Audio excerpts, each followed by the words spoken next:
தமிழக முதலமைச்சர் எடப்பாடி பழனிசாமி அரசுக்கும் திமுகவுக்கும் கூட்டணி இருப்பதாக முன்னாள் முதலமைச்சர் பன்னீர்செல்வம் குற்றம் சாட்டியுள்ளார்.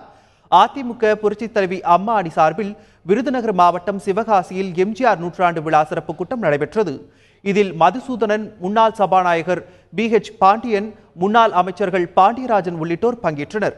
கூட்டத்தில் பேசிய முன்னாள் முதலமைச்சர் பன்னீர்செல்வம் தற்போதைய எடப்பாடி பழனிசாமி அரசுக்கும் திமுகவுக்கும் கூட்டணி உள்ளதாக குற்றம் சாட்டினார். 122 சட்டமன்ற உறுப்பினர்களையும் 2417 பொறுப்பாளர்கள் மட்டுமே வைத்துக் கொண்டிருக்கின்ற ஒரு ஆட்சி இன்றைக்கு நடைபெற்றுக்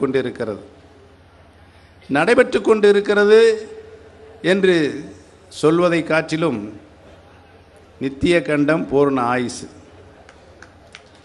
அந்த ஆட்சி அப்படித்தான் நடைபெற்றுக் கொண்டிருக்கிறது. எந்த பிரச்சனையும் அவர்களால் தீர்க்க முடியவில்லை என்று நாம் சொன்னால் சம்பந்தப்பட்டவர்களுக்குத்தானே கோபம் வர வேண்டும். ஆனால் துரைமுருகனுக்கு கோபம் வருகிறது. துரைமுருகனுக்கு ஏன் கோபம் வருகிறது என்று இன்றைக்கு படித்தவர்கள், பண்பாளர்கள், மக்கள் அவரை உற்று நோக்குகிறார்கள். நாம் ஏற்கனவே அதை சொல்லிவிட்டோம்.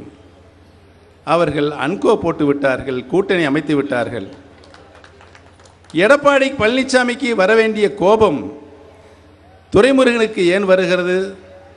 அதுதான் இன்றைக்கு தமிழக மக்களுடைய கேள்வியாக இருக்கிறது.